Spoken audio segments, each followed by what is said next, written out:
UNC has a new president, and this past week he shared his vision and hopes for the university at his first State of the University address. Later in the show, we also have an exclusive interview with President Feinstein. And flu season is here, and this year it's no joke. We have the best ways to stay safe and avoid that nasty virus. This is Bear News. Good evening, I'm Tanner Schwint. And I'm Ashley Franco. The newest member of the Bear family, UNC President Dr. Andy Feinstein, has big plans for the university. He shared some of those ideas with students, faculty, and staff during his first State of the University address. Some of our reporters were there to catch the big event. Andy Feinstein. This new president came with a new outlook on the State of the University address. I suspect some of you are hoping to hear my vision for the future of our university. But after just 79 days on the job, I'm still listening and learning. He said it himself. He's listening and learning, and he's willing to take whatever steps he needs to in order to make this university the most successful university it can be. Education is not just in our DNA, it is our DNA. Education. Dr. Feinstein's main focus as the new university president.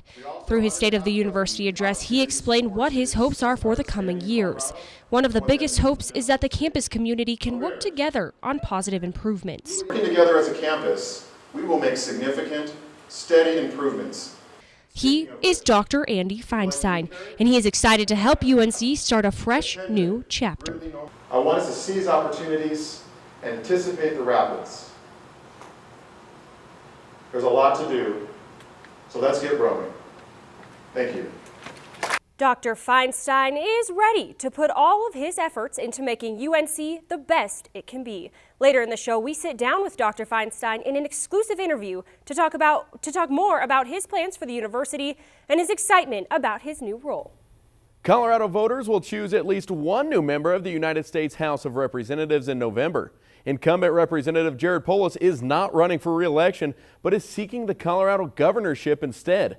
The other 6 members of the Colorado House are all up for re-election. Dalton Lanick is live in studio to take a look at Colorado's federal races. Federal races in Colorado will be limited to the House races because neither of Colorado's U.S. senators are up for re-election. 6 of Colorado's 7 current members of the House of Representatives are up for re-election. In House District 1, incumbent Democrat Deanna DeGette is running for her 12th term as a member of the House. She's running against Republican Casper Stockham, who is making his second bid to unseat DeGette. District 2 is Colorado's only open seat. It pits Democrat Joe Neguse against Republican Peter Yu. Neguse ran unsuccessfully for Colorado Secretary of State in 2014. In the 3rd District, incumbent Republican Scott Tipton faces Democrat Diane Mitch Bush. Tipton first won election in 2010. Bush has served in the Colorado General Assembly and resigned to focus on her congressional race. Incumbent Republican Ken Buck is running for another term in Colorado's 4th congressional district. He faces 2 Democratic challengers. Karen McCormick won the state primary and is the Democratic nominee. Fellow Democrat Richard Lyons-Weil is running as a write-in candidate. Incumbent Republican Doug Lamborn faces Democrat Stephanie Rose Spalding in the 5th district race. In the 6th district, incumbent Republican Mike Kaufman is locked in a tight race against Jason Crow. And in the 7th district, incumbent Democrat Ed Perlmutter changed his mind about running for governor and decided to run for re-election to Congress instead. He faces Republican Mark Barrington. In addition to the major party candidates, the Libertarian Party qualified candidates in several races, as did the Green Party. And most districts also feature at least one write-in candidate. Tanner? Thanks, Dalton, for your continuing coverage. Next week, we'll take a look at who's running to replace John Hickenlooper as Colorado's next governor. From a helicopter landing to a competitive bike auction, the University of Northern Colorado's Health and Safety Festival was uplifting. UNC held its health fair for the 13th consecutive year on the quad east of Candelaria Hall. This free event included hands-on demonstrations, free giveaways, and a bike auction. Bikes sold for up to $120. On the other side, the Greeley Fire Department's fire truck brought on many onlookers. Deputy Fire Marshal said the health fair demonstration is important to the community. The fire department obviously is very concerned about safety, preparedness, prevention. So this is an excellent activity for us to come out and spread the word. The Health Festival gave a lot of insight to many community departments here in Greeley. For more information about community services, contact the Environmental Health and Safety Department here on campus. Let's get to meteorologist Michaela Lucero for our first look at our weather forecast. Michaela, it was a little cooler today than it has been lately. What is it looking like out there? Yeah, Ashley, we definitely felt a cool down today. Nothing like those 90s that we've been seeing these last few days. Greeley had a high of 72 today with those mostly cloudy skies. Loveland 75 today, as well as in Fort Collins hanging out in those mid 70s. And down near Denver hanging out at about 77 degrees with those partly cloudy skies out there. Now for the rest of Colorado, upper 70s out towards I-70, Lafayette about 80 degrees, Boulder 81, and Longmont hanging out about 83 degrees. Now on our radar right now, definitely nothing going on near northern Colorado, but what we are watching is this line of storms moving through southern Colorado, definitely bringing quite a bit of rain to those eastern plains. Well, we're finally feeling a cool off, but are we going to see 90 again? I'll tell you about that and your weekend weather in just a few minutes. Back to you. Fall is here. The temperature outside is getting cooler and the students are getting sicker. That's right, flu season is here and there are things you can do to prevent the spread of the virus around school. The main thing is getting your flu shot, and there are a lot of places to go to get that.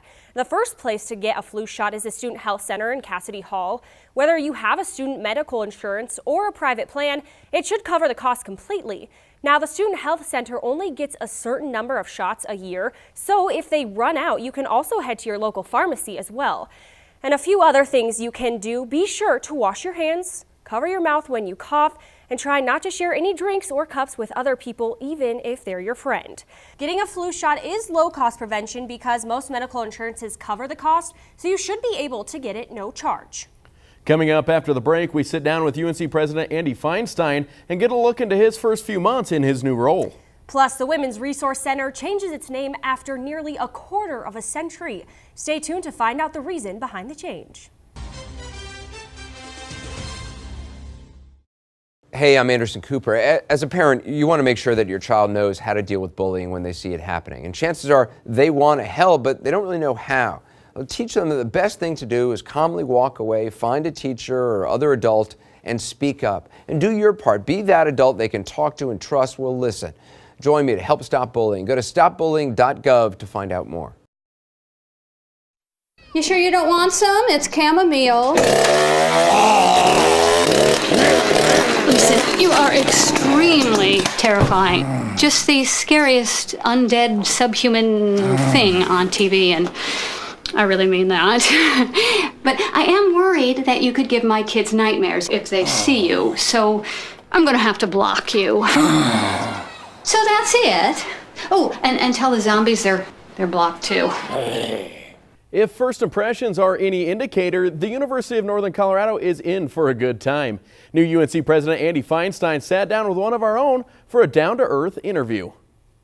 Nearly 3 months have passed since President Andy Feinstein was elected to run UNC.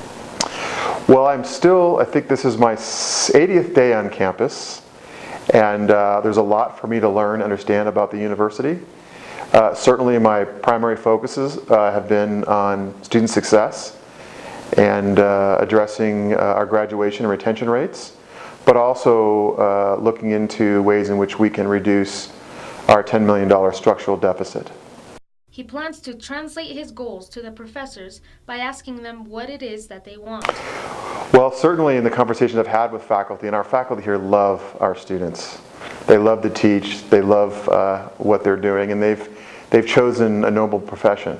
And so part of it is I'll be spending the rest of the year meeting with every single department on campus and learning from the faculty as to what are their challenges, what are their successes, and what are ways in which I can be more involved in assuring not only their success but the success of our students.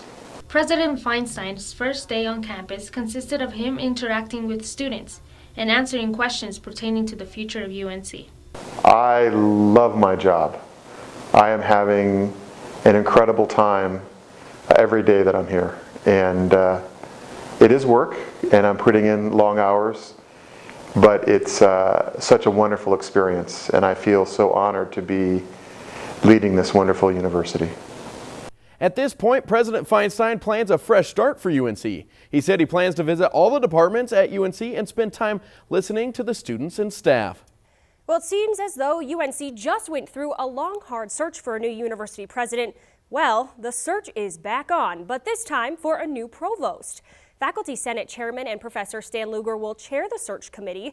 The search committee is made up of 12 staff members, including Student Senate President Tim Hernandez. The search will begin sometime this fall. Bear News will continue to bring you updates throughout the semester.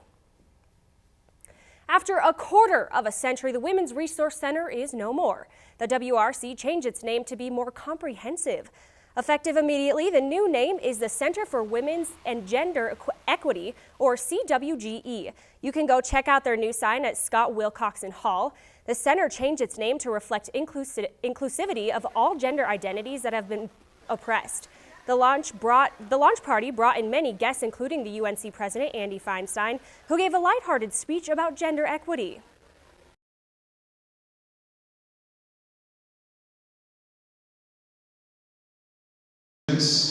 Our faculty and our staff. And what better place to learn about these issues than at a university and at UNC. The president said he's a student too and hopes to learn more about the center.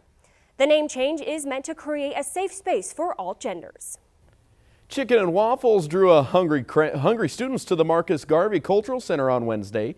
Hard at work since 10:40 in the morning, students at the Garvey helped fry about 150 pieces of chicken, brew up a few gallons of orange juice, and make fresh waffles. Now, alongside that OJ, you could also try some Garvey Punch, which Garvey Center Director Talia Carroll says is something the hall's former director made famous. They serve guests on a first-come, first-served basis, and in the past, the Garvey ran out of food in as little as 30 minutes. The center used to do a fish and fry, but shifted towards chicken and waffles a few years ago. Carol says her favorite way to enjoy chicken and waffles is to add Louisiana hot sauce to her chicken. She says she hopes everyone joins her at the Garvey and share in the delicious food. So if you missed this one, don't worry. The Garvey has 2 more chicken and waffle dates this fall. So mark it on your calendar, October 24th and November 28th.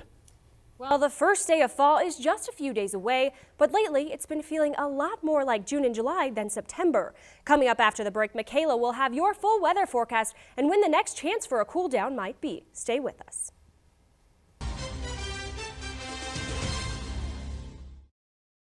All right, give me a spot. You know my motto, safety first.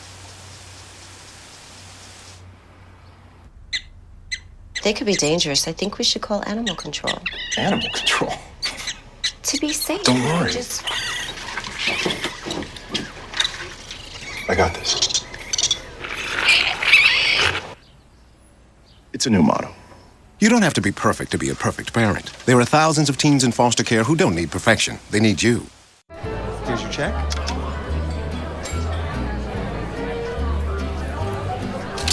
Oh, you got it. You know, since I got rid of my car, I really enjoy walking. Okay. God, no. Getting pulled over for buzz driving could cost you around $10,000 in fines, legal fees, and increased insurance rates. Oh, you're home early. You live with your mom? That'll set your game back a few years. Buzzed, busted, and broke. Because buzz driving is drunk driving. Welcome back to Bear News, and thanks for joining us. I'm meteorologist Michaela Lucero. Thanks to Abigail S. for sending in this great picture of a butterfly she saw on campus today. I've actually been seeing quite a few of those on campus myself these last few days. Today, 80 degrees for the rest of the day in northern Colorado, and we're going to stay in those 80s through 4 and 5 o'clock tonight, only dropping into the 70s around 6 p.m. tonight. Now, for our radar, we might see some showers as we head through this afternoon, a sprinkle or two around 6 or 7 o'clock, but definitely nothing like what we were seeing yesterday afternoon. We are going to cool off tonight in those 30s for Denver, northern Colorado in those mid 40s. Tomorrow we are going to warm up. Denver will be in those 70s as well as northern Colorado hanging out in those mid 70s. For Greeley, 76 degrees for our high tomorrow, starting off our day at about 53 degrees. By lunchtime in those mid 60s and 75 as we head into the afternoon. Now the next 3 days in northern Colorado, 77 on Friday for the first day of fall. Will be at 85 degrees on Saturday. Sunday, just shy of 90 at 83. Now to start off our week next week, 75 degrees and mostly sunny skies. Dropping into the 60s on Tuesday, but we'll be right back into those 70s to finish off next week. Guys? Thanks, Michaela. Another devastating loss for the UNC football team and an injury that could keep the Bears starting quarterback out for the season.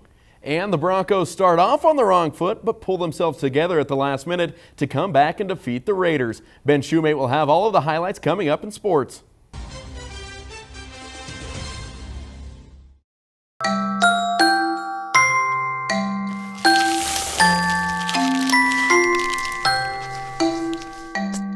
Kids will spend 8 minutes decorating their little brother.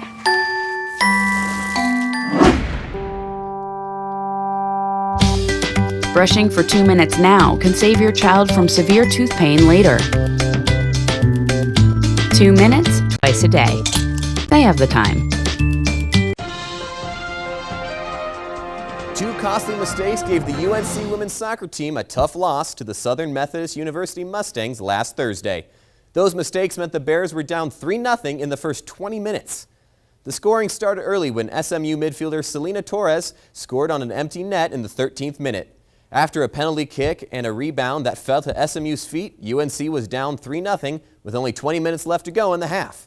UNC gave up a fourth goal midway through the second half and brought the game to a close. UNC hits the road hoping to start a Big Sky play against Montana on Sunday with a win after a tough non-conference schedule. And poor Jacob Knipp and poor UNC football fans. With a 28-25 loss to Sacramento State Saturday evening as the backdrop, the Bears' 4-year starting quarterback broke his collarbone, most likely ending his career in the blue and gold. On just the game's second play from scrimmage, the fifth-year senior got sacked, causing him to leave the game after just one drive. Knipp finished with one throw for 4 yards. If he does miss the season, it'll mark the third straight year an early season injury has ended his campaign. Coach Ernest Collins Jr. said he was unsure if the veteran signal caller has any redshirt options remaining. Sophomore Keaton Mott stepped up admirably, throwing for 315 yards and 2 touchdowns in Knipp's absence. Mott had the Bears ahead for most of the day before a pair of fourth-quarter SAC state touchdowns put the Hornets up with just 11 with just 3 minutes remaining. Mott tried to engineer a comeback, finding Noah Soul for a touchdown to pull within 3 with a minute and a half left. But that was as close as the Bears got as the Hornets held on for the win. UNC is still searching for its first win on the season, falling to 0-3. The Bears open conference play at Weber State at 6 p.m. Saturday. The Denver Broncos are making a habit of raising the heart rates of Broncos country, but if they keep winning, I don't think you'll hear any arguments from the fans. Case Keenum and the offense struggled mightily in the first half, not registering a single point as the Raiders were paced by a pair of field goals and a Marshawn Lynch touchdown. It was a tale of 2 tapes for the Broncos offense as they struck first in the second half on a rushing touchdown by rookie running back Royce Freeman. But Oakland struck back as the AFC West foes extended the lead 19-7 until late in the third quarter. And that's when the Broncos decided enough was enough and scored 13 unanswered points. Brandon McManus hit the game winner with just 6 seconds left to solidify the Broncos' second fourth-quarter comeback and second win in a row. Denver takes on Baltimore next week at 11 as they look to continue a hot start to the season. And finally tonight, the Rockies are the second-best team in the West. Now, ordinarily, that wouldn't be too bad of a thing, but there are only 10 games left in the season, and that is a bad thing. The Rockies find themselves 2.5 games behind the Dodgers entering the last week and a half of regular season play. An insurmountable challenge? No. Am I losing hope? Maybe a little bit. The boys in purple dropped 2 of 3 against the Giants and then got swept by the Dodgers, dropping them back to where they stand now. The Rockies head to Arizona next for a 3-game set with the Diamondbacks before coming home to finish the season against the Phillies and Nationals. All the teams the Rockies play have records above 500, so gaining ground will be hard, especially since the Dodgers only play 1 more series against a team with a winning record. So, Ben, the Rockies need to win 3 more games than the Dodgers. Do you think they have a chance? Yes, they're 2.5 games back. The Rockies play 10 more games, and the Dodgers only play 9. So that means if the Dodgers win 7 of the games, the Rockies have to win all 10. If the Dodgers win 6, the Rockies have to win 9 and keep going down the list. You said you're losing hope a little bit. Wherever that panic button is out there, Colorado, hit that thing in my estimation. It's going to be tough for them to do. Yeah, just pitch Kyle Freeland every game. We'll find out, but remember, Bear News is your on-campus source for all things UNC. Thanks for joining us. We'll see you next week.